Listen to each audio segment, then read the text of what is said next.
gitu ya. Jadi sarana politik untuk melakukan desakan dan proses politik berikutnya yang sesuai dengan konstitusi. Jadi nggak usah dicurigai ya ataupun ditafsirkan lain.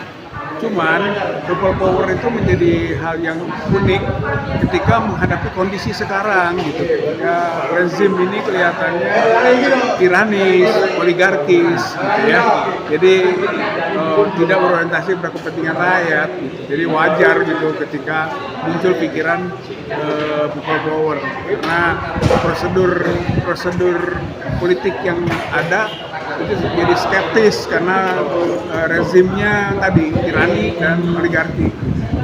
Nah tadi sempat Pak Rijal sempat menyampaikan bahwa saya memperkirakan bahwa people power itu bulan September, Oktober, November. Itu ada alasan, Bang? Ya, alasannya jelas bahwa kalau kita September itu kan isu PKI dan rezim ini walaupun bukan PKI ya, tapi berbau karena dalam cara-cara bertindaknya itu menghalalkan segala cara gitu, sampai kepada cawe-cawe gitu kan yang kemarin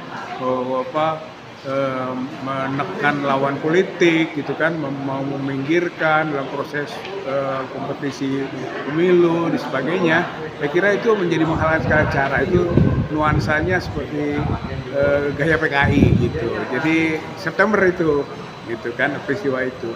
1 Oktober itu peristiwa kesaktian Pancasila. Jadi kita harus berbasis ideologi Pancasila yang murni sebagai agreement, jangan Pancasila yang lain gitu yang dicanangkan atau implementasi Pancasila yang tidak konsisten gitu kan. Jadi harus kembali ke sana. Sehingga itu Oktober 1. 5 Oktober itu adalah peristiwa Hari Angkatan Bersenjata atau TNI. Artinya di sini TNI harus aware terhadap perkembangan politik yang ada yang semakin tidak sehat. Gitu. Kalau disebut Pangdam 3 Siliwangi, gitu kan, maju sedikit mengambil posisi, ya kita mengajak ya jangan sedikit-sedikit lah, banyak kalau memang dibutuhkan oleh rakyat gitu kan untuk mengambil posisi. Dan 20 Oktober adalah hari pelantikan Jokowi. Jadi mari kita ingatkan Jokowi 20 Oktober dilantik loh. Maka 20 Oktober ya lengser loh gitu. Jadi naik dan turun lah, itu biasa kan dalam kekuasaan itu. Jadi menyadari dia. Nah, elemen people power mulai hari ini sebenarnya harusnya terus gitu kan sampai kepada kulminasinya di bulan yang saya bilang tadi, September, Oktober, sehingga ada waktu untuk menyalurkan aspirasi dan sekaligus menyadarkan bahwa rezim salah langkah dalam kebijakan politik yang diambil, tidak mensejahterakan dan tidak berorientasi pada rakyat. Mungkin ada yang pihak yang spektif atau memandang people power ini atau menjatuhkan kemajuan ini suatu sakit hati, orang yang dianggap sakit hati oleh kelompok tertentu, Bang. Kang, itu gimana tanggapan? Kalau lihat sekarang elemennya kan sudah meluas, gitu ya, bukan hanya mahasiswa, kemudian umat Islam, gitu kan, yang juga merasa tidak mendapat perhatian semestinya dalam kebijakan politik yang diambil oleh pemerintah, gitu kan.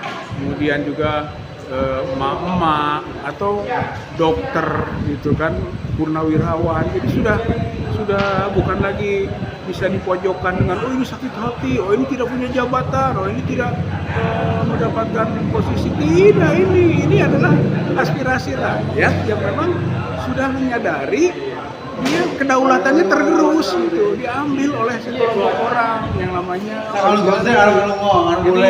people power ini adalah kesadaran politik gitu. Jadi bukan kecemburuan politik gitu ya, atau bukan sakit hati politik. Wah, itu terlalu naif kalau ada pandangan seperti itu.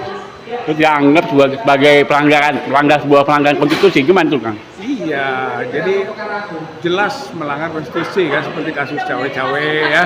Masa seorang presiden melakukan tindakan pemihakan kepada seorang capres. Saya kira itu perbuatan tercela. Dan perbuatan tercela itu melanggar konstitusi. Karena dalam pasal 7A 45 salah satu presiden bisa di-impeach, bisa dimakzulkan kalau melakukan perbuatan tercela. Jadi jangan main-main dengan perbuatan tercela. Gitu. Dan termasuk juga itu kasus cawe-cawe atau perbuatan tercela lain, ya, banyak bohong misalnya, gitu kan, atau membuat proyek-proyek yang tidak berbasis keinginan rakyat, gitu kan, itu perbuatan tercela semua itu. Sehingga sudah wajar memenuhi syarat untuk dimakzul.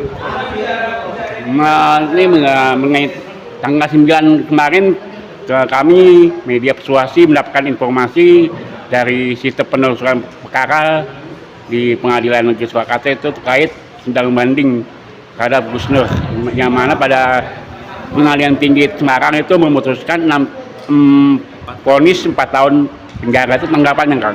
Ya, saya kira itu juga berlebihan. Artinya harusnya bebas, gitu ya. Bukan hanya 6 tahun jadi 4 tahun, jadi 2 tahun jadi 1 tahun juga tidak pantas dan tidak sesuai dengan fakta hukum, gitu, yang dilihat oleh publik tentang proses peradilan itu. Misalnya kasus tuduhan hoax mengenai ijazah palsu, ya, presiden.